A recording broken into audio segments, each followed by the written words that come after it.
Terima kasih teman-teman. Saya juga ingin mengucapkan terima kasih kepada Bapak Susanto bersaudara.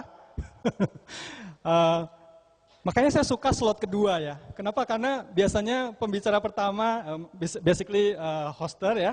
Lalu yang pertama itu membantu saya untuk set the background. Tadi juga Gunawan udah mention tentang software Divine apa begitu ya. Dan it makes my work a bit easier, right? And saya juga mau berterima kasih kepada Pak Syafil, Pak Randy, Pak Susanto juga dan Metro Data. Saya rasa topiknya tahun ini very good, rating ya, rating. Makanya kalau Anda lihat, saya juga jadi ngikutin Pak, rating juga gitu ya. Teman-teman ya, guys, you are what you think ya. Kita ini adalah apa yang kita pikirkan ya. If you think, you will make a good decision. Tapi pada saat dunia yang begitu dynamic, just thinking to make one decision and then you stop is not enough. Karena dunia itu dinamis. Jadi kita harus rethink. Ya. Dan hari ini saya akan mau membahas tentang sesuatu yang 20% trend, tapi 80% I guarantee I will share you about the newest solution from VMware. Ya. Jadi hari ini saya akan membahas tentang rethink your data center, software defined data center. Nah, tadi saya juga mau mengacu kepada salah satu orang yang menjadi terkenal akhir-akhir ini. Sedemikian terkenalnya di semua media, di semua newspaper. In fact hari ini fotonya ada di one of the reputable koran ya, newspaper today. Dan saya akan refer ke dia. Anda tahu nggak ya kontroversi hati dari seorang CIO ya yang sedemikian memuncak ya sehingga konspirasi kemakmurannya itu bisa dikudeta sehingga situasisasi dan harmonisasi role-nya menjadi labil. Nah, apa itu ya? Anda tahu siapa yang saya refer orang tersebut yang sangat beken sekarang hari-hari ini ya. James, if you don't understand, you can ask Pak Syafril. I think all of Indonesian understand, right? Oke, jadi saya ingin share, saya mau tanya, hari ini berapa di antara teman-teman yang IT Director or CIO? Nah, problemnya begini, kalau di Indonesia itu nggak pernah ada yang berani raising hand. Ya, anggap 10-20%. Good news-nya, the remaining 80%, Anda itu adalah sebetulnya calon-calon CIO. Betul apa betul? Betul ya. Nah, kalau mau jadi calon CIO, calon IT Director, you have to start to rethink. And you have to know what makes those our CIO, your boss, wake up at night. This, ya, inefficiency, downtime. Anda bisa baca itu ya. Lalu berikutnya, sekarang nggak cuma inefficiency and downtime, juga adalah masalah inflexibility. Nah, dan yang menarik adalah fear of lock-in.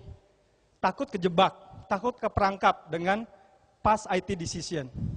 Ya, ini adalah IT pain point yang juga akan Anda hadapi pada saat Anda menjadi CIO in the future and hopefully in the near future. Ya.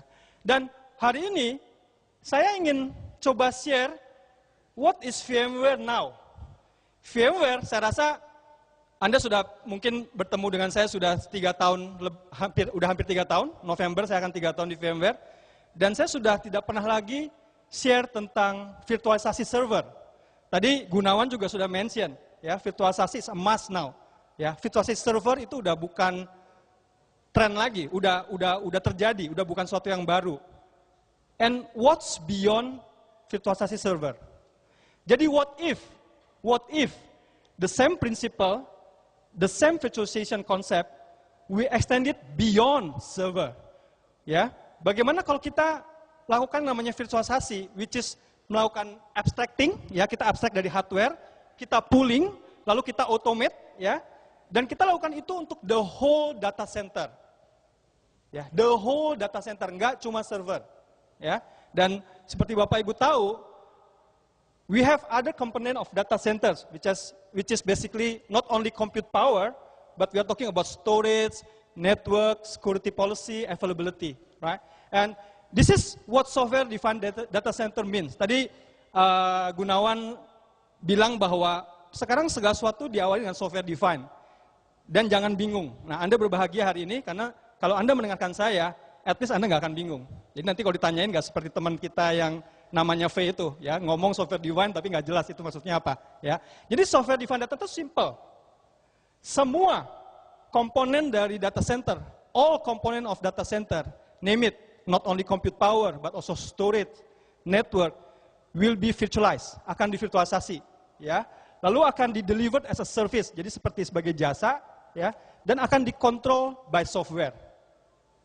Itu ada yang namanya software defined data center, ya. Jadi nggak cuma server aja yang divirtualisasi, tapi juga storage, network, ya, policy-nya juga akan dilihat, security, dan juga dari sisi monitoring dan availability. Nah, apa sih komponen dari software defined data center? Simple, ya, nggak usah repot-repot, ini aja, ya. Jadi yang dilakukan adalah kita memvirtualisasikan compute, network and security, storage and availability, dan on top of that, you put the management and automation layer. Ya, nah ini Pak Andreas, ini apakah masih ngomong berandai-andai atau sudah ada? Ya, jawabannya di VMware bersama juga dengan rekan-rekan alliance partner kita sudah memiliki solusi ini. Nah, ini adalah solusi yang kita miliki semua dari VMware. Ya, seperti dari ada vSphere dan nama-nama yang lain. Ya, itu sudah ada. Dan apakah sekarang solusinya sudah tersedia? Sudah. Ya, dan ini kita bisa start dengan yang namanya vCloud Suite. Ya, kalau beberapa tahun yang lalu kita selalu bicara tentang hypervisor, vSphere, kita sekarang udah bicara software defined data center dan solution suite kita itu namanya adalah vCloud Suite. Ya, dan ini yang didapatkan pada saat Anda mengambil vCloud Suite. Oke. Saya tidak akan bicara tentang virtualized server, ya, karena saya rasa Anda sudah menjadi customer kami dan Anda sudah expert mengenai ini. Saya hari ini akan share tentang yang disebut dengan network virtualization dan juga storage virtualization. And I basically want to congratulate you. Ini adalah event besar saya pertama, Pak, yang saya share tentang ini. Ya, jadi it's very fresh from the oven. Kenapa disebut fresh from the oven?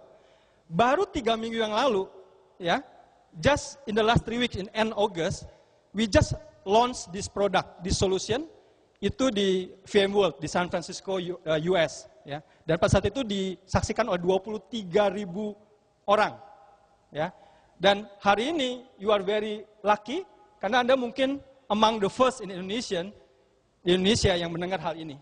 Ya. Kita akan start dengan namanya virtualisasi network.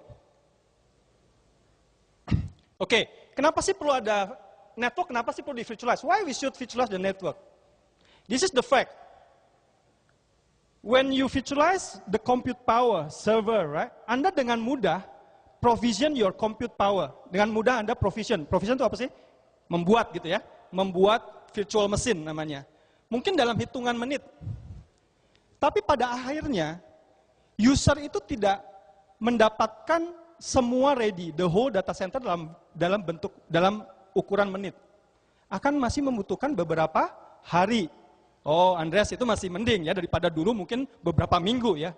Tapi sebetulnya kita bisa make it even better. Right? We can rethink the way you build your data center so that you can be better. Seperti Pak Susanto bilang tadi, even beda 1 detik, 7 detik aja Pak ya, udah bisa mendifferentiate antara satu company dengan kompetitornya. Sama juga, kalau Anda bisa memberikan sebagai misalnya IT infrastruktur, department, ya, bisa provide the whole data center within minute. Sedangkan kompetitor Anda masih beberapa hari, dua-duanya pakai vSphere untuk virtual server. Mana yang menang?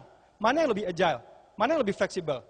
Anda, ya. Nah, kenapa tadi saya menyampaikan bahwa virtualisasi untuk server now is not enough? Karena pada saat kita bisa provision server dalam hitungan menit, kita terhambat, kita basically get, hurdle dari sisi network. Ya, teman-teman yang di network mungkin tahu, it's a bit cumbersome, it took a long of time untuk set VLAN, untuk setting policy, and so on so forth. Dan ini yang terjadi pada saat kita still rely on the traditional hardware-based network, ya. Jadi kita melihat bahwa provisioning is slow, placement-nya limited. Kenapa? Karena IP address begitu kita virtual machine itu pindah-pindah data center, IP-nya nggak kebawa, ya kan? Mobility-nya jadinya sebagai limited, hardware dependent, operationally intensive, ya. Nah, apa yang dilakukan dengan virtualisasi server? 10 menit, ya oke, thank you. I'm already halfway ya. Halaman berapa nih sekarang? Ya, udah halfway. Nah, yang kita lakukan adalah VMware membangun another layer yang disebut dengan Network Virtualization Abstraction Layer. Ya, sehingga network itu tidak menjadi penghambat lagi untuk provision virtual machine. Dan kita bisa menaruh VM kita tuh di mana saja. Ya, bisa move, bisa portable anywhere. Ya, saya sekarang ambil contoh. Kalau misalnya data center Anda tiba-tiba ada satu force majeure dan Anda akan move ke your disaster recovery, your DRC kan? One of the most difficult thing to set adalah the IP address. Karena IP address itu seperti alamat di mana user kita pada saat dia melakukan transaksi dia tahu, oh sekarang ke data center A. Tapi karena ada problem, langsung dia harus tahu dan dipindah ke data center yang kedua atau your disaster recovery center. Dengan network virtualization, IP itu atau alamat CVM itu akan otomatis terbawa. Ya, itu sebagai satu contoh.